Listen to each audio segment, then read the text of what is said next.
제가 오늘 저녁엔 간단한 말씀이 되겠습니다. 여러분, 우리가 구원 얻는데, 그리고 또 우리가 하나님의 일을 하는 데 있어서 원동력이 필요하죠.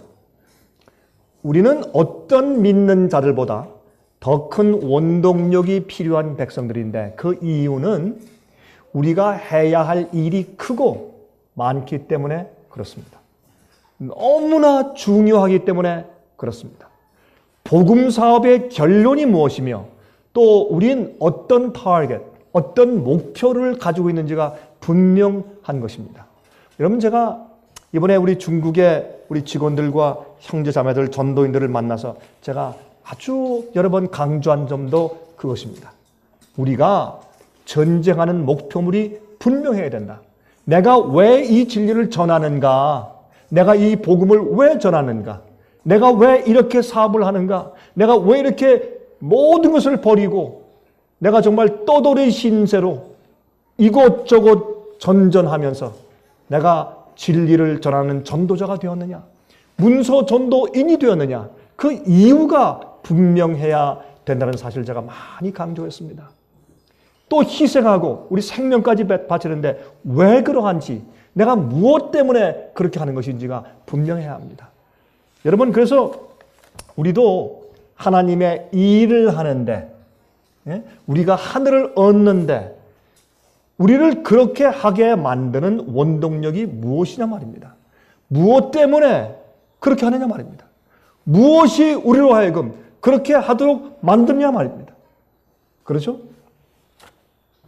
여러분, 하나님은 창조주이십니다. 동시에 구세주이십니다. 그래서 우리가 하나님을 알면 자연히 그렇게 됩니다. 근데 하나님을 아는 일이 너무 피상적이기 때문에 사실 사람들은 원동력이 아주 부족합니다. 왜 사람들이 믿는가? 하늘을 얻기 위해서 믿습니다. 그것은요, 이 세상에서 모든 것을 버리고 희생하며 주를 따라갈 정도의 원동력을 전혀 주지 못합니다. 왜요? 그것은 이기심에 기초하기 때문에 그렇습니다. 엄마가 차에 치여서 진 눌려있는 자식이 있으면 가서 그 자동차를 들어요. 실제 그런 사건이 아라비아에서 있었어요. 차에 깔린 자기 아들을 보고 이 조그만 엄마가 달려가면서 비명을 지르면서 차를 들었습니다. 사람들이 끊을 때까지. 이런 초자연적인 능력이 어디서 오는가? 그것은 그 여자의 마음 가운데 있는 그 아이를 위해서 목숨까지 바치는 사랑이었습니다. 근데 그것은 어떻게 해서 그런 마음이 그 어머니 마음 가운데 들어갔을까? 여러분, 사람들이 하늘을 얻기 위해서, 천국 가기 위해서, 복 받기 위해서, 이런 얘기는 유치해서 우리가 더 이상 할 필요 없지만 복 받기 위해서 믿는 사람들이 많고, 그렇죠?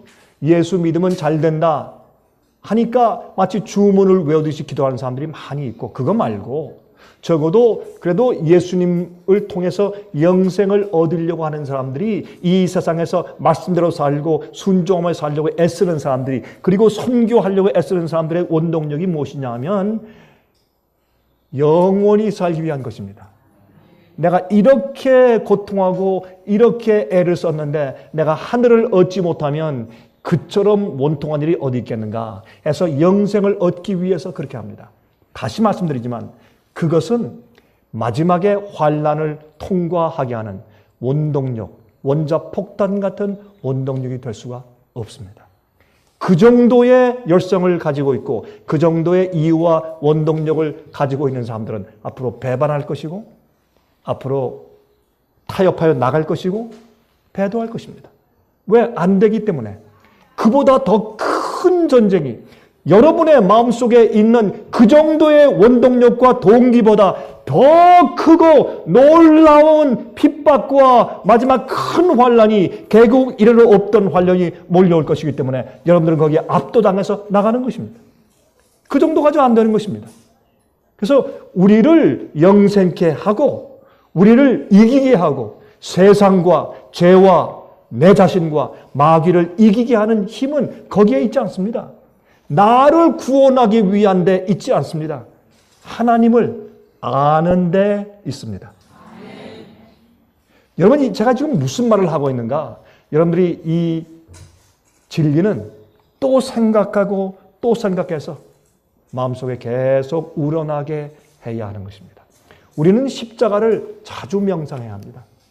예수께서 왜 갈바리에 가셨나? 그래서 우리가 자주 명상해야 합니다. 왜 주님께서 갈바리에 가셨을까? 왜 주님 갈바리 가야 했나? 왜 날 사랑하나? 이유를 알 수가 없어요. 다 알죠. 예수님께서 우리를 사랑하시는 것 왜 몰라요? 십자가에 팔을 버리시는 걸 누군 모르냐고. 이 세상에 오셔서 우리 대신 채찍 맞으시는 것 누군 모르냐고요. 그러나 우리가 알고 있는 것은 저기 상식 수준이에요. 우리를 떠밀어서 모든 것을 하게 만드는 그 정도의 열정을 주지는 못하는 것입니다. 이것이 문제입니다. 많은 믿는 자들이 주님의 뜻을 알면서도 자기 뜻을 꺾지 못하고 타협하는 이유가 거기에 있습니다. 알면서도 주 앞에 자기 생애를 온전히 드리지 못하는 이유가 거기에 있습니다. 희생하고 버릴 건 버려야 하고 어떤 습관들은 접어야 하는 것을 알면서도 아직까지 연연하는 이유가 거기에 있습니다. 우리 속에 있는 내 자신을 쳐서 복종시켜야 할 분명한 이유가 있는 것을 알면서도 그렇게 하지 못하는 이유가 거기에 있는 것입니다. 다시 말해서 나를 하나님께 이끌어 나가는 힘이 잘못된 데 있는 것입니다. 그 정도 가지고 안 되는 것입니다. 여러분 아십니까? 아인슈타인의 상대성 원리가 그가 뜻하지 않았던 원자폭탄을 만들어냈습니다. 그것 때문에 추진력의 힘이 무엇인지를 우리가 알게 되었습니다. 그런데 요즘에 한 가지 흥미있게 천문학자들이 말하는 얘기가 있습니다. 그것은 뭐냐면 우리가 하늘을 여행하는데 우주 여행을 할 때 지금 지구와 비슷한 그런 행성들이 발견됐다. 그렇죠? 그래서 그걸 골디락 행성이라고 해요. 골디락 행성이라고 부르는데 그런 행성이 자꾸 발견되는 것이에요. 그 분위기가 비슷하고 거기에 물이 있는 것 같고 태양이 그 주위에 있고 그래서 분명히 저기에는 인간과 같은 사람이 존재할 것 같다. 또 우리가 이민 가면 거기에 살 수 있을 것 같다. 팽창한 지구에서 도피할 수 있는 곳이 발견되었다. 이렇게 말은 하지만 그러나 그림의 떡이죠. 갈 수가 있어야지. 빛의 속도로 수십 년 걸리고 빛의 속도로 수백 년 걸리니 그렇게 알아봤자 무슨 소용이 있어요. 그래서 문제가 되는 것입니다. 추진력이 다시 말해서 원자폭탄 같은 뒤에서 뿜어내는 추진력 가지고는 못 간다는 겁니다. 이것은 빛의 속도를 낼 수도 없을 뿐더러 초음속을 3배, 4배, 5배로 늘려서 간다고 해도 이거는 요원한 세월이 걸리기 때문에 조금 여행하다가 다 죽어버리는 겁니다. 그래서 생각해 보는 것이 옛날에 독일에서 아인슈타인 박사가 상대성 원리를 발견해서 말하기 전에 한 학자가 있었는데 그 사람이 이렇게 말했습니다. 앞으로 우주 여행을 할 때가 올지도 모르겠는데 그때는 뒤에 추진력 가지고는 안 됩니다. 그것이 아니라 가속력이 붙어야 합니다. 그래서 이 어떤 그 비행체를 만들면 우주선을 만들면 그 밑에 바퀴 같은 그런 역할을 하는 추진력을 만들어야 합니다. 돌려야 합니다. 돌리면 처음에 천천히 가지만 그게 바퀴처럼 돌면 그게 가속이 붙어서 굉장한 속도로 갈 수 있는데 그것은 우리가 이 우주의 미세한 먼지들과 돌들을 헤쳐나가서 가능한지 그건 모르겠지만 만약에 속도만 말한다면 그렇게 가속력이 붙는 바퀴를 제작해서 만들 수 있다면 그것은 엄청난 힘을 발휘할 수 있을 겁니다. 그래서 그러한 이론이 요즘에 꽤 많은 과학자들에게 회자되고 있는 것입니다. 여러분 재미있는 것은 성경에 보면 하나님의 보호자가 갈 때 그 밑에 바퀴가 있어요. 바퀴 속에 바퀴가 있고 바퀴가 도는데 바퀴가 살아있어. 바퀴가 찬송을 불러요. 거룩하다 거룩하다 영광 영광 하며 달려갑니다. 우리가 예수께서 오시면 우리가 큰 구름 수레를 타고 한꺼번에 타고서 2개가 아니고 3개가 아닙니다. 1차 먼저 떠나고 2차 가고 그게 아니라 한 가족이기 때문에 한 구름 수레를 타고서 하늘로 승천할 텐데 그 속도가 어마어마할 것입니다. 여러분 이 빛의 속도로 수천 년 아니 수만 년 아니 수백만 년 걸려야 할 그 머나먼 것을 우리는 짧은 시간 동안에 갈 것입니다. 하나님의 과학을 우리가 이해하는 그 시점에 이르러 올 것입니다. 여러분 제가 이 얘기를 왜 하느냐? 우리가 우리를 하늘에 올려보내는데 실제적으로 우리가 상징적으로 말한다면 우리 자신을 이렇게 무거운 우리 자신을 하늘로 쏘아서 올려보내야 되는데 추진력 가지고는 안 된단 말입니다. 바퀴가 있어야 합니다. 하나님의 방법이 필요하다는 것을 제가 상징적으로 말씀드리는 것입니다. 내가 하늘을 얻는 것보다 더 중요한 것이 어디에 있는가? 그 정도 가지고는 안 된단 말입니다. 내가 반드시 영원히 살아야 되겠다. 그 정도 가지고는 안 된단 말입니다. 하나님을 알아야 합니다. 저도 하나님을 어떤 의미에서 많이 알지 못하는 사람으로서 이 설교하는 그 자체가 조금 모순이 있습니다만은 그러나 제가 시작을 해드릴게요. 제가 제일 처음에 갈 수 있는 길을 제가 깔아드릴게. 그러면 오늘 제 얘기를 들으시고 여러분들은 여기서부터 이제 여러분들의 개인의 여행을 시작하시기를 부탁합니다. 명상하고 기도해서 하나님을 알아나가는 개인적인 경험이 싹트게 되기를 제가 소원합니다. 자, 그래서 이 짧은 제가 설교를 오늘 저녁에 하려고 하는 것입니다. 더 큰 원동력이 필요한데 그것은 하나님을 아는 원동력입니다. 그래서 요한복음 17장 3절에 말씀하기를 영생은 유일하신 하나님과 또 그 보내신 자 누구를? 예수를 아는 것이라. 여러분 사도 요한은 하나님을 우리에게 소개하는 요한복음을 기록하면서 어떤 의미에서 요한계시록을 기록한 다음에 맨 마지막에 요한 1서를 기록하기 바로 이전에 요한복음을 썼을 가능성이 많습니다. 그러므로 요한복음을 기록한 시기는 사도 바울이 머리가 하얘지고 이제 거의 기진하고 이제 맥이 없는 할아버지가 되어서 정말 마지막에 하나님 예수님을 소개하는 요한복음을 기록했을 가능성이 많습니다. 거기에 이렇게 얘기합니다. 영생은 유일하신 하나님 아버지와 그분께서 보내신 예수를 아는 것이 영생이라. 그 알면 모든 것이 해결돼. 회개도 되고 고백도 되고 죄를 버리는 일도 가능하고 우상을 포기하는 일도 가능하고 사는 데 있어서 승리하는 일도 가능하고 모든 것이 가능해요. 하나님을 알면 주께서 우리에게 원하시는 모든 일들이 해결돼 버려요. 그게 하나님을 알므로 이루어지는 일입니다. 그래서 이 말씀을 하시기 전에 어떻게 했습니까? 자, 하나님 아버지를 알고 그 보내신 예수를 알면 그게 영생이다. 아는 것이. 그랬는데 요한복음 3장 16절에 예수께서 니고데모에게 말씀하기를 하나님이 세상을 이처럼 사랑하사 독생자를 보내셨으니 그 얘기 아니에요? 하나님 아버지와 그의 보내신 자 아들을 아는 것이 영생이다. 예수께서 말씀하셨습니다. 하나님이 세상을 이처럼 사랑하사 독생자를 주셨으니 보내셨으니 누구든지 저를 믿는 자는 아는 자는 여러분 헬라말로 믿는다 하는 말은 그것은 안다는 말과 일맥상통하는 단어였습니다. 내가 안다 하는 것은 믿는다는 뜻입니다. 또 믿는다, 안다는 것은 행한다는 뜻이었습니다. 우리는 아는 것과 행하는 것은 별개로 알고 있죠. 옛날 사람들은 그렇게 믿지 않았습니다. 믿고 아는 대로 따라 살고 행하는 것이었습니다. 그래서 하나님을 알고 예수님을 이렇게 보내신 아버지를 알고 예수를 알면 그분들 따라서 행하는 것입니다. 어린 양이 어디로 인도하든지 따라가는 자들이 되는 것입니다.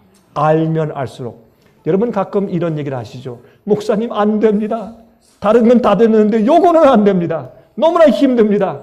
이거 버리기 어렵습니다. 요거 해결하기 어렵습니다. 하나님을 조금 더 아십시오. 주님을 조금 더 아시면 그 모든 짐들이 우리의 등에서 떨어지게 되어 있습니다. 주님을 아는 것이 영생입니다. 그런데 이제 이사야 53장을 가서 봅니다. 이사야 53장입니다. 이사야 53장을 읽기 전에 제가 한 말씀을 더 드려야 되겠나요? 아직 죄가 끝나지 않습니다. 그런데 예수님께서 속히 오시기를 우리보다 더 원하시겠습니까? 아니면 우리가 예수님의 재림을 더 기다리겠습니까? 누가 더 원하겠습니까? 예수님께서 당신의 자녀들을 만나고 구원하려고 데려가시려고 오시려는 고통의 심정이 훨씬 더 크겠죠. 그건 말할 수 없는 얘기죠. 그렇죠? 그래서 사실은 그 고통을 가지고 바라보는 부모의 심정. 여러분, 만약에 우리가 우리 자식들을 보면서, 정말 고통하는 자식들을 보면서, 아우성하는 자식들을 보면서 도와줄 수 없을 때 바라보고만 있는 부모의 심정이 어떠하겠어요? 제가 한 번은 말이죠, TV에서 뉴스를 하는데, 엄마 아빠를 잃어버리고 울면서 몸부림치는 아이들의 영상을 한번 제가 보았습니다. 정말 끔찍하고 너무너무 가슴이 아프더라고요. 그런데 여러분, 제가 제 자식들은 다 컸으니까 이제 제 자식들이 연상되는 것이 아니라 제 손자아이가 연상이 되더라고요. 만약에 제 손자아이가 잃어버린 바 되어서 할머니와 할아버지도 얼굴에 보이지 않고 엄마 아빠가 보이지 않고 엉엉 울면서 어쩔 줄 몰라서 헤매게 있는 모습을 보고 있노라면 내가 지금 갈 수는 없고, 그러면 그 안타까우고 가슴 아픈 심정이 어떠할까 하는 생각이 제 마음 가운데 들어왔습니다. 하나님의 고통이 우리보다 훨씬 더 심하겠죠? 하나님, 왜 이렇게 우리를 내버려 두시고 고통당하게 하십니까? 이럴 때 주님 어디 계셨습니까? 어디 계시긴 어디 계세요? 하나님의 마음은 훨씬 더 크기 때문에, 용량이 크시니까 우리가 당하는 슬픔과 고통보다 주님께서 당하시는 고통이 훨씬 더 크겠죠? 겟세마네 동산에 가셔서 우리의 죄짐을 지시기 시작했을 때 그 고통은 우리보다 훨씬 더 크셨겠죠? 세상 죄를 끌어안으시는 고통이, 왜? 예수님의 그 capacity, 예수님의 용량이 우리보다 훨씬 컸기 때문에. 그래서 예수님의 고통을 아무도 이해할 자가 없는 것입니다. 그래서 우리가 예수님의 마음을 알면, 하나님의 고통을 알면 우리가 이 세상에서 모든 것을 할 수 있으며 모든 것을 드릴 수 있는 원동력이 우리 속에서 올라오는 것입니다. 그것이야말로 우리가 마지막 환난을 통과할 수 있는 힘을 줄 것입니다. 이것을 우리가 알아야 합니다. 더 명상하고 깨달아야 합니다. 이 이해가 우리 속에서 깊어지면 깊어질수록 우리는 능력이 있는, 힘 있는, 세상이 감당치 못하는 그러한 그리스도인이 될 수가 있는 것입니다. 여러분, 주님께서 우리를 구속하러 오시기 위해선 죄가 끝나야 하는데, 그렇죠? 죄가 끝나야 하는데, 그러기 위해서는 사탄이 끝나야 합니다. 맞습니까? 증인이 필요하고 심판하시고, 이건 우리가 다 이해하는 것이니까 조금 좁고, 죄가 끝나려면 사탄이 끝나야 합니다. 근데 사탄이 마지막 정죄를 받고 멸망당하고 끝나게 되려면 모든 일이 다 드러나고 폭로되어야 합니다. 모든 인간들과 하늘의 존재들이 사탄의 존재와 그의 극악무도함은 다 알지만은 그의 말하는 논리가 얼마나 사악하며 얼마나 거짓이며 얼마나 잘못된 것인가 하는 것을 이 관통하여 꿰뚫어 보고 알 수가 있어야 합니다. 여러분, 그런데 이렇게 악하게 만들었는데 이거 다 증거 아닙니까? 아직은 아닙니다. 아직은 아닌 이유가, 하나님께서 사탄을 완전히 진들로 죽이시지 않고 아직까지 내버려 두시는 것은 그의 간악함이 아직까지 다 드러나지 않았습니다. 아직까지 사탄이 무엇을 고소합니까? 하나님, 이건 하나님 책임입니다. 하나님께서 인간이 다 지킬 수 없는 법을 딱 만들어 놓고 반역을 했다고 해서 내쫓아서 죄의 결과를 당하게 하셨는데, 주님께서 내가 얘기했지 않습니까? 그럴 때 율법을 딱 없애버리고 계명을 없애버리고 자유하게 만들었으면 다 될 거 아닙니까? 이것이 마귀의 처음부터의 고소였어요. 여러분 잘 생각해 보십시오. 그러므로 이것은 하나님 잘못입니다. 이렇게 악해지고 이렇게 타락한 것은 하나님 잘못입니다. 이게 말도 안 되는 얘기지만 실제 사탄은 그렇습니다. 그래서 이 인간들이 어떻게 해요? 재난을 당하면 하나님이 이러실 수가 있나 이러지, 마귀가 그런 사람은 거의 없어요. 정말 맞습니까? 마귀는요, 인간의 마음을 그렇게 속여 놓아서 하나님을 원망하고 불평하게 만들어 놓았어요. 그런데 하늘의 존재들은 알지만은 이 세상의 존재들은 기만당해 있는 것입니다. 이 모든 것이, 모든 무릎이 예수 그리스도의 앞에 무릎을 꿇게 되는 날이 오는 것입니다. 그 때를 주님께서 기다리시는 것입니다. 주님께서 그를 위해서 오래 참으시고 이 전쟁을 하시는 것입니다. 어떤 때는 많이 실패하시고 인간들 때문에 패배하시지만 주님께서 참으시는 것입니다. 그러므로 두 가지 파워가 생겨야 합니다.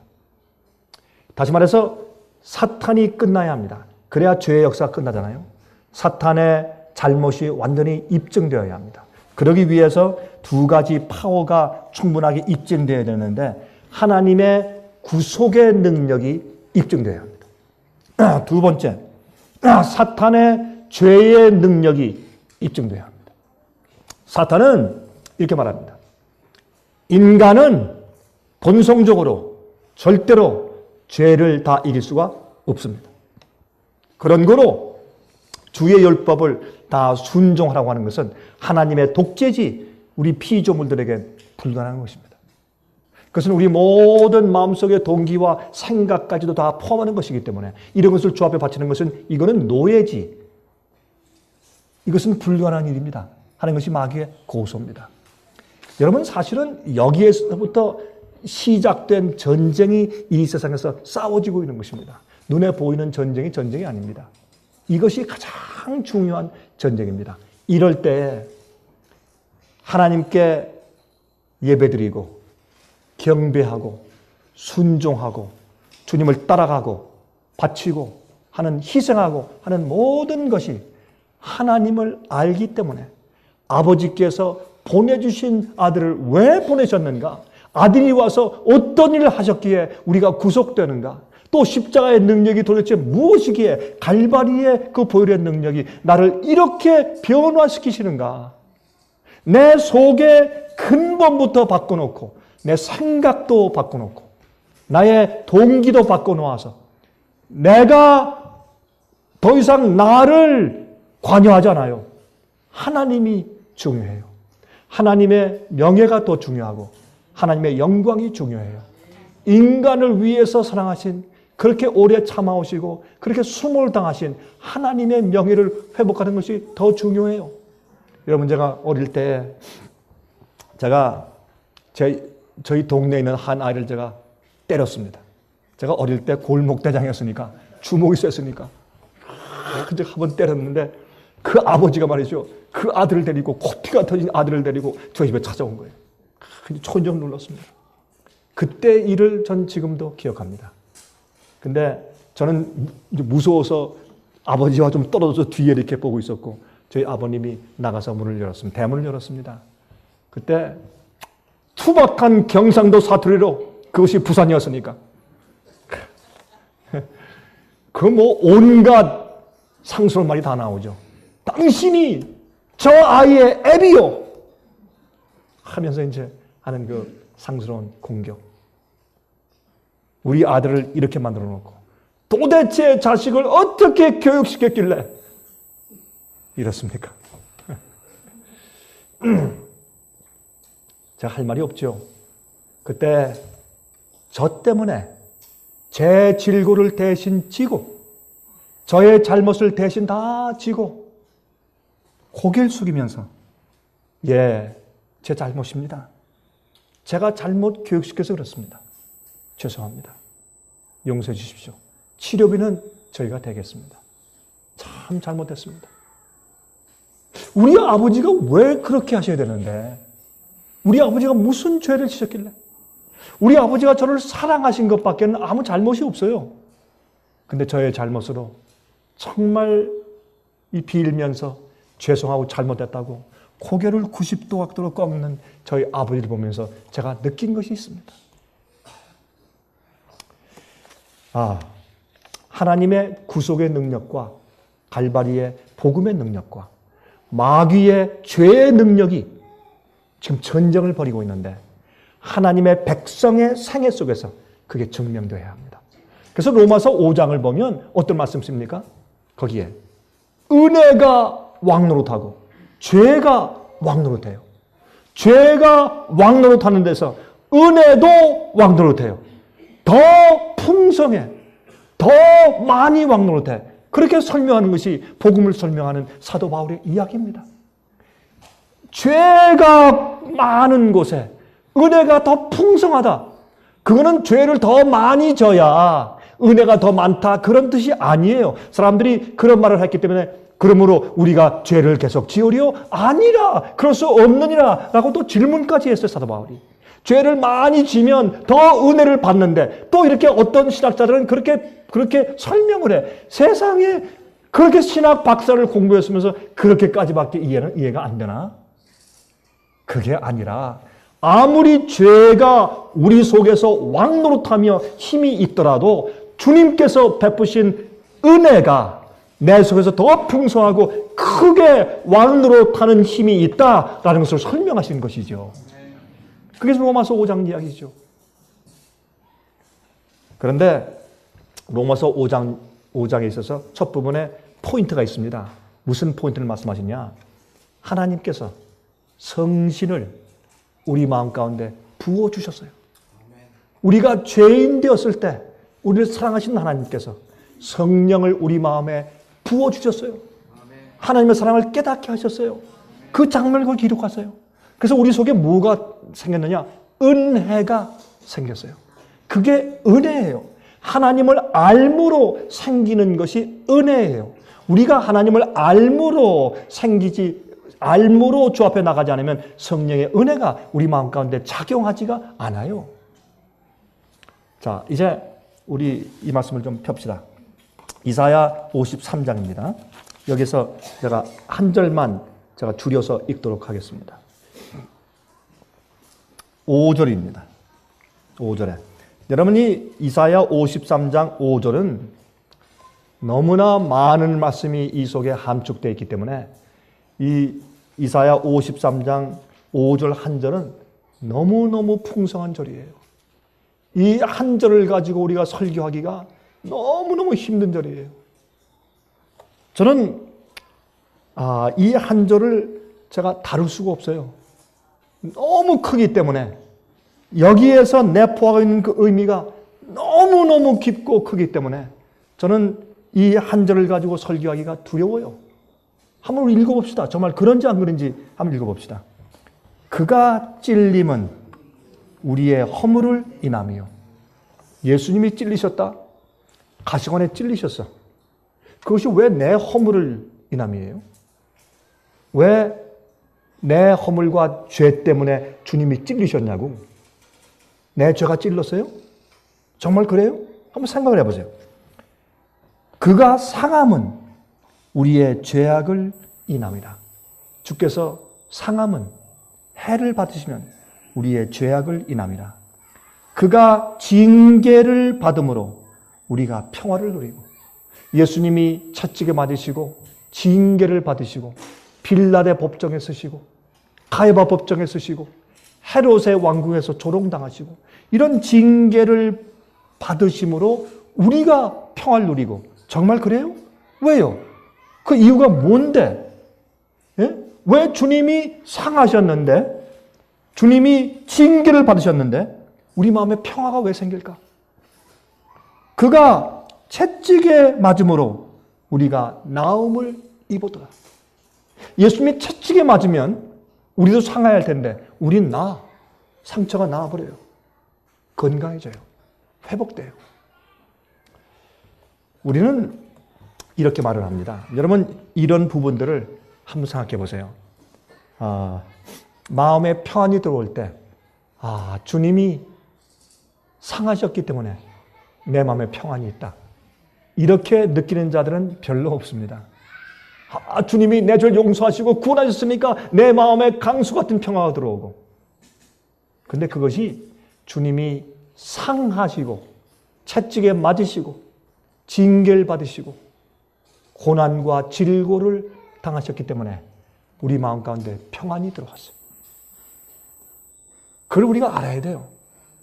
그러면 나중에 그걸 우리가 정말 가슴 깊이 정말 이 전율하듯이 느끼게 되면 우리가 죄를 질 수가 없어요. 죄를 질 수가 없어요. 우리의 허물 때문에 하나님이 그렇게 되셨으면 죄를 혐오하게 돼요. 죄에서 떠나게 되고 의롭게 살 수 있게 돼요. 그 원동력이 이 세상에서 어떠한 원동력보다 큰 거예요. 내가 영원히 살아야지. 그래서 죄를 버려야지. 그 정도 가지고 안 돼요. 하나님을 알아야 돼. 하나님 아버지와 보내신 자 아들 예수 그리스도를 알아야 할 텐데, 여러분, 예수께서 이 땅에서 질고를 당하실 때 하나님 아버지는 하늘에서 팔짱을 끼시고 쉬셨는가? 자식이 고통을 당하는데 같이 고통당하지 않는 아버지가 어디에 있어요? 하나님은 우리보다 훨씬 더 큰 역량을 가지고 계시기 때문에 하나님 아버지의 마음속에 들어간 고통을 우리가 이해하거나 상상할 수가 없어요. 제가 말씀드린 것처럼 이것은 저도 이해할 수가 없어요. 왜 그래야 하셨는지. 그러나 희미하게 우리가 이것을 보기 시작해요. 예수님의 생애 가운데서 보기 시작해요. 그래서 예수님의 생애 자체는 우리에게 보여주는 하나님의 계시 아니에요. 예수님을 통해서 하나님을 보는 것이에요. 아들을 보내신 예수 그리스도. 우리가 기도하고 예배하는 것은 하나님의 분노를 풀어드리기 원하는 이교의 우상 숭배 같은 예배가 아니라 이미 아버지께서 사랑하시고 불쌍히 여기셔서 아들을 보내셨기 때문에 우린 하나님의 마음 가운데 들어간 우리 죄 때문에 생긴 분노를 풀어드릴 필요가 전혀 없는 것이에요. 그것이 문제가 아니에요. 죄 때문에 생긴 우리의 눈에 생긴 비늘을 벗겨야 돼요. 죄 때문에 생긴 우리 마음의 문제를 없애야 돼요. 우리 마음의 두꺼운 벽을 허물어야 돼요. 우리는 하나님의 분노를 풀어드리기 위해서 무엇을 하는 것이 아닙니다. 우리는 하나님께서 왜 나를 그처럼 사랑하셨는지 알아야 합니다. 여러분, 그 일은 우리가 자식을 사랑하면서 점점 더 이해하게 되죠. 여러분 그렇지 않습니까? 자식을 사랑하면서 점점 더 이해하게 되는 것입니다. 여러분, 예수님께서 찔리시고 상하시고 징계를 받으시고 채찍을 받으셨는데, 그래서 우리의 질고를 지셨다. 거기에 4절 보면 이런 말씀이 있어요. 그는 실로 우리의 질고를 지고 우리의 슬픔을 당하였거늘 그랬어요. 우리는 생각하기를 그는 징벌을 받아서 하나님에게서 맞으며 고난을 당한다 하였노라. 자, 그런데 우리의 죄를 질고를 지시고 우리 슬픔을 당하셨어요. 이게 무슨 말이냐? 간단하게 먼저 기본적인 것을 하나 말씀을 드리면, 이것이 하나님의 진노를 우리 대신 당하시는 모습입니다. 그리고 십자가에 달리셨을 때 나의 하나님 어찌하여 나를 버리십니까? 영원히 어두움 가운데 들어가서 하나님의 자비함이 없는 처절한 둘째 사망에, 하나님의 은혜가 없는 자비함이 전혀 섞이지 아니한 처절한 그런 둘째 사망의 고통을 예수님의 영혼은 당하십니다. 오죽했으면 심장이 파열되었느냐 말입니다. 여러분, 이러할 때 예수님께서 십자가 지시고 그 전부터 채찍에 맞으시고 끌려가시고 못 박히신 다음에 웅덩이에 내려침을 당할 때 예수님의 온 몸이 내려쳐짐을 당하면서 찢어지시고, 네? 그 고통당하시는 모든 것이 무엇이냐 하면 그것은 하나님의 진노를 대신 마시시는 경험입니다. 제가 왜 그런 얘기를 하느냐? 로마 군병이 그랬지, 유대인들 제사장들이 그랬지, 하나님께서 하셨냐? 아니죠. 그러나 하나님께서 마치 우리의 질고와 우리의 죄를 지시는 자처럼 간주해 버리신 겁니다. 그 일을 위해서 아들을 내어주신 것입니다. 여러분 보세요. 폴리캅이 화형대에 나갈 때 언제 나의 하나님 나의 하나님 어찌 나를 버리십니까? 언제 그런 기도했습니까? 예수님은 순교자가 아니었습니다. 죄인의 하나로 해림을 받아서 범죄자 중 하나로 인정을 받아서 돌아가셨습니다. 이것이 십자가입니다. 여러분 다시 말해서 우리가 지은 죄를 그대로 지시는 것입니다. 우리가 만약에 하나님께서 우리를 내어 버리신다면 우리는 우리가 지은 죄의 대가를 그렇게 받아야 합니다. 다시 말해서 우리가 만약에 우리가 지은 죄의 대가를 그대로 받아야 한다면 오랜 시간이 걸릴 겁니다. 오랜 시간이 그 고문당하고 고통당하는 그런 것을 우리가 따진다면 오랜 시간 동안의 고통을 받아야 합니다. 그런 생각으로 시작된 것이 무엇입니까? 불교의 지옥설입니다. 우리가 저지른 업보 때문에 지옥에 가서 어떤 지옥에 가면 창으로 항상 찌르고 있고 어떤 지옥에 가면 불에 항상 타고 있고 어떤 지옥에 가면 벌거벗고 촌 눈보라치는 곳에서 추위에 떨고 있고 촌 이런 지옥 말입니다. 그것이 인간적인 생각이에요. 근데 하나님은 죄를 또 사탄을 태워서 죄를 없애실 때 그렇게 하시는 분이 아니거든요. 하나님께는 고통을 주고 그 다음에 또 그들이 고통하면서 나중에 후회하게 하는 그런 일을 하시는 분이 아니기 때문에 죄를 없애고 사탄을 없애기 위해서 하시는 것이지 죄의 고통과 형벌을 주기 위해서 하는 것은 성령 사상이 아니지 않습니까? 그래서 예수님께서 겟세마네 동산부터 이제 이 죄를 대신 지기 시작합니다. 사랑하는 제자에게서 배반당하고 그 키스 한 번으로 팔려가십니다. 그리고 잠도 못 주무시고 이 법정 저 법정으로 끌려다니면서 농락당합니다. 뺨을 맞으시고 수염을 뜯긴 바 되시고 그렇죠?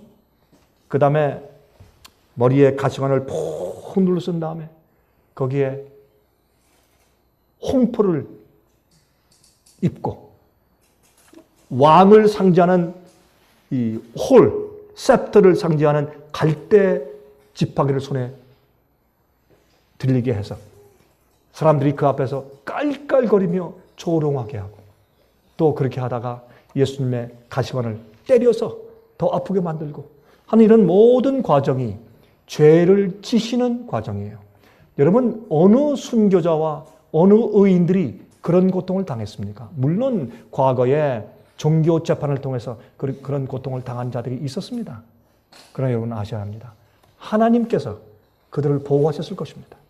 우리가 올라가서 순교자들의 간증을 하늘에서 들어보겠지만 하나님께서 분명히 그들을 보호하셨을 겁니다. 그들이 죄의 대가를 받는 고통이 아니었기 때문에 하나님께서 그들의 의를 보시고 성경에 뭐라 그랬어요? 너희들이 행한 일이 앞으로 따르니까 걱정하지 말아라. 내가 너에게 흰옷을 주니까 너희 잠깐만 쉬어라. 그렇게 말씀했어요. 이 순교자들은 쉬는 것으로 말씀했어요. 주님의 평안 가운데 있는 것으로 말씀했어요. 여러분 어떤 사람들은 앞으로 환난을 통과하면서 내가 제일 싫어하는 것은 고문당하는 것입니다. 손도 빼고 이런 거 있잖아요. 그 다음에 거꾸로 매달고 이 콧구멍에 고춧가루 집어넣고 그런 것들. 나 그런 것만 안 당하면 내가 참고 견딜 수 있습니다. 여러분 걱정하지 마십시오. 우리가 앞으로 핍박당하면서 고통당하는 것은 우리가 지은 죄의 질고를 우리가 지고 죄의 대가를 받으며 형벌을 받는 것이 아닙니다. 그러므로 주님께서 그렇게 우리를 내버리시고 그런 취급을 받도록 하시지 않으실 것입니다. 우리가 당하는 고통은 어떤 의미에서 정신적인 두뇌의 고뇌지, 육신적인 고통을 그렇게 당하게 주님께서 허용하지 않으실 것입니다. 그래서 하나님께서 우리 두뇌에 엔돌핀을 그렇게 잔뜩 만들어 두신 겁니다. 엔돌핀을. 슬플 때, 외로울 때도 도와주지만 그런 고통이 있을 때 도와주시기 위해서 여러분의 뇌 가운데 그런 엔돌핀 같은 그거보다 요새 더 큰 것들이 있다면서요? 더 큰 마취제가 우리 뇌 가운데 많이 있다고 해요. 그래서 그런 것을 다 창고에 넣어두신 겁니다. 우리를 보호하시고 도와주게 하기 위해서. 우리가 감당할 수 있는 시험만 주신다고 성경엔 약속하지 않았습니까? 제가 이 손목이 부러졌을 때 제가 딱 떨어졌는데 지붕에서 떨어졌는데 떨어질 때 가슴을 친 모양이에요. 숨이 안 나오더라고요. 숨이 안 나서 나 이제 죽었구나 들어오는데 나 죽은 줄 알았어요. 그랬더니 우리 집 개가 와서 저한테 막 부비면서 여러분 개는요. 야, 그 참 영물이에요. 어떻게 아는지 와서 자기 주인이 죽는 거 아닌가 와서 낑낑거리면서 막 난리예요. 그런데 그때 숨이 안 나와요. 정말 죽는다. 이게 내가 어떻게 됐느냐. 그런데 이렇게 보니까 제 손이 이렇게 삐뚤게 꺾어져가지고 이게 틀어져 있어요. 저는 제 손이 이렇게 되는 것을 한 번도 본 적이 없어요. 참 이상하다. 내가 무슨 장난감 손도 아니고 뭐 이렇게 삐뚤게 틀었는데 이렇게 뒤집어져 있어요. 야, 이게 이럴 수 있는 거냐? 도대체 이상하다. 제 정신이 없으니까 잘 몰라서 이거 내가 펴야 되겠다가 손을 펴려고 하는데 필 수가 없어요. 이게 돌아가질 않아. 뼈가 부러졌으니까. 그 다음에 여기 뭐가 이렇게 끼어 있어요. 이게 어떤 나무 가지가 여기 박혀 있더라고. 그래서 이게 또 박혀 있나. 그래서 이렇게 누워있는 땅에 누워있는 입장에서 그걸 빼려고 해보니까 빠지진 않아요. 보니까 저의 뼈가 튀어나온 거예요. 뼈가 이렇게 튀어나왔다고. 여러분, 저는 제 뼈를 보았어요. 우리가 우리 뼈를 못 보지 않습니까? 저는 제 뼈를 봤어, 그때. 하이, 내 뼈야. 근데 제가 이 얘기를 왜 하느냐? 통증이 없어요. 이런 그 전 과정 가운데 아무런 통증을 못 느껴요. 제가 너무 충격을 받으니까 몸이 통증이 싹 없어져요. 통증을 못 느끼고 정신이 없으니까.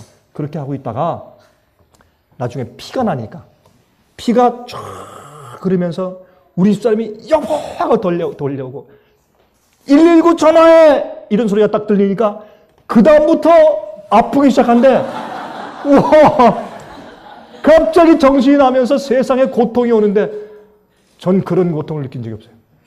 뼈가 부러진 고통 정말. 와, 그 고통이 저한테 밀려오는데 내가 뼈가 부러졌구나.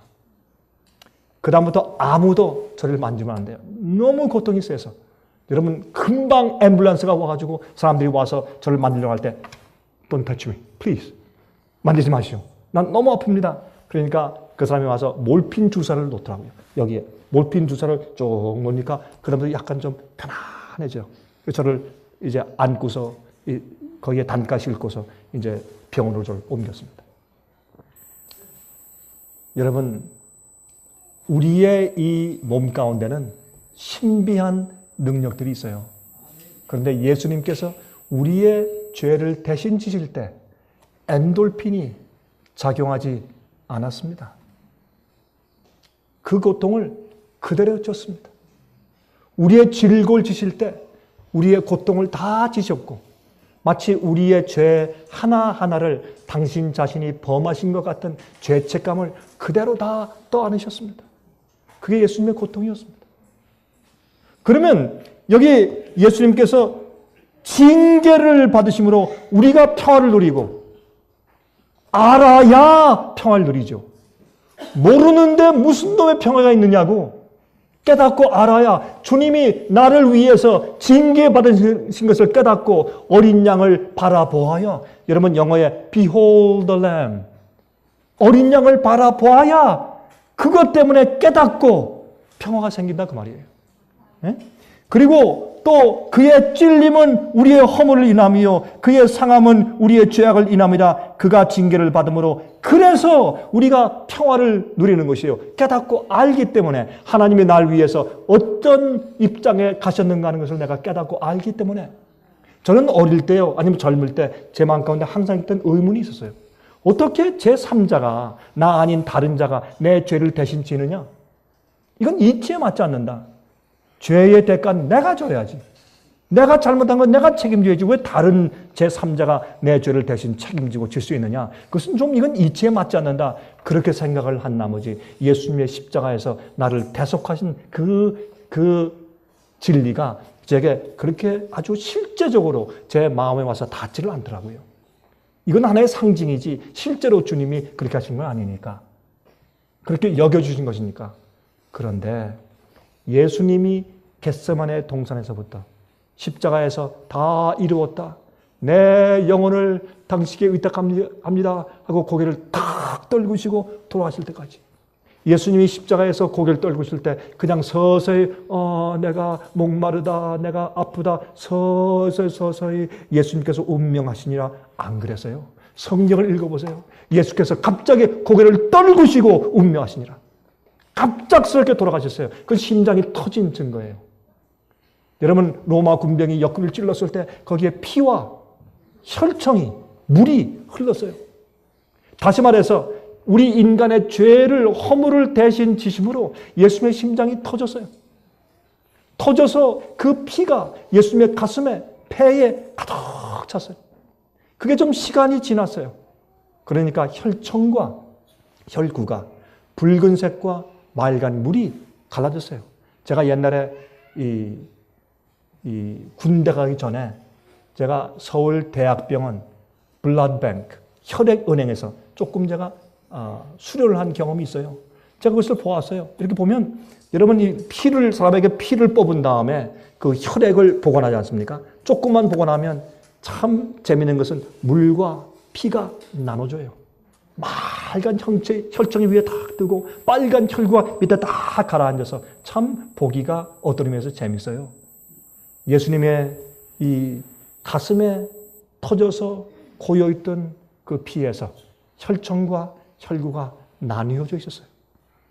그래서 창으로 깊이 찌르니까 예수님의 옆구리에서 물과 피가 흘렀어요. 그것은 예수님께서 십자가에 못 박히시는 고통 때문에 돌아가는 것이 아니라 우리의 죄를 지심으로 그것을 더 이상 감당할 수 없어서 그러한 용량을 가지고 있는 하나님의 아들도 이 심장이 파열되며 돌아가셨다라는 것을 의학적으로 증명하는 것입니다. 여러분, 심장이 터지면 어떻게 죽어요?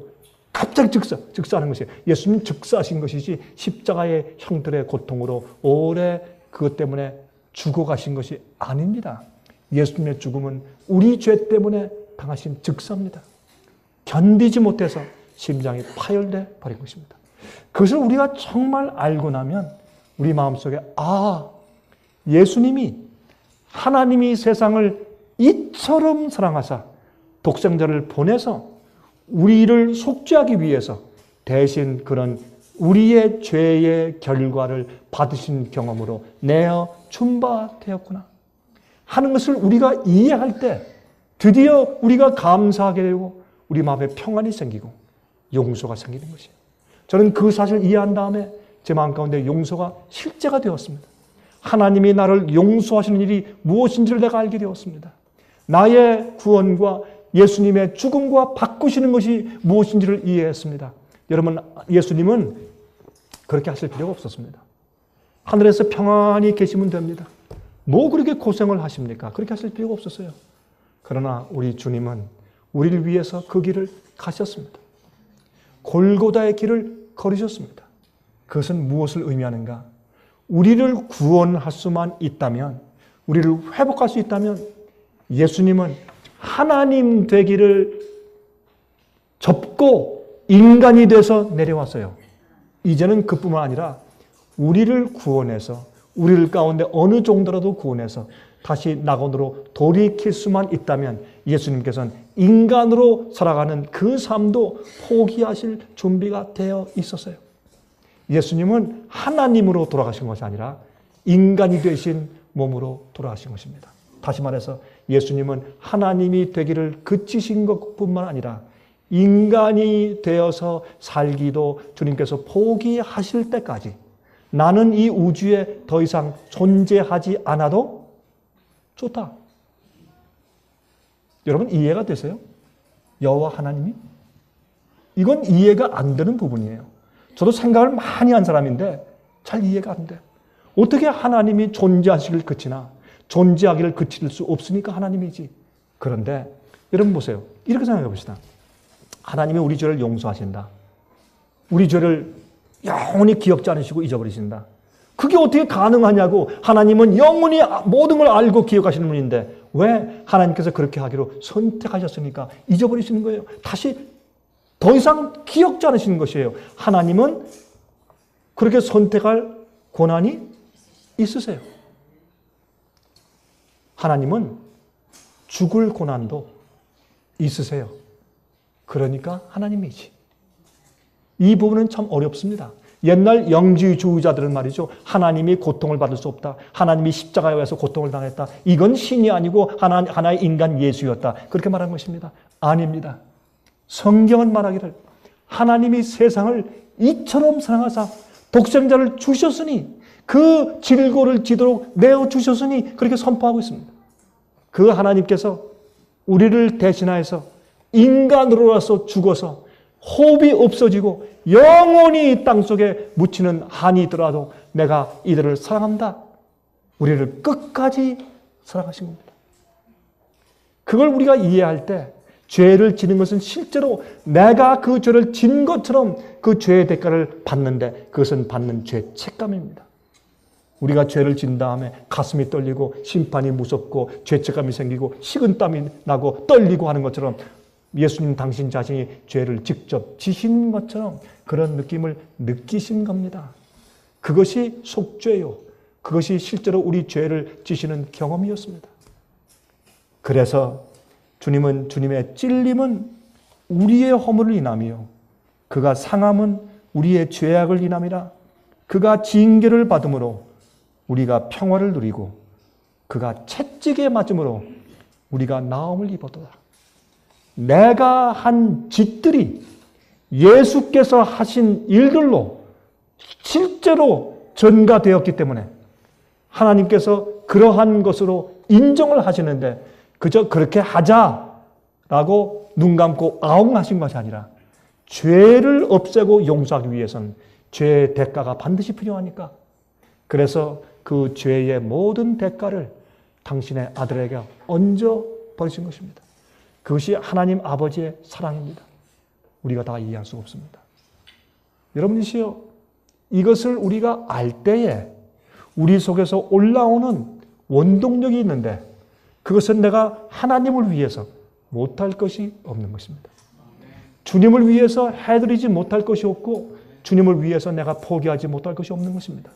내가 잘못하고 실수하고 내가 실족하였을 때 아니면 내가 제대로 일을 하지 못했을 때 죄송함밖에는 없는 것입니다. 그때 내가 좀 더 잘하면 내가 체면이 살았을 텐데 내가 왜 그렇지? 내가 훨씬 더 나은 사람인데 그것이 아니라 하나님께 죄송한 것입니다. 주님께 눈물이 흐르는 것입니다.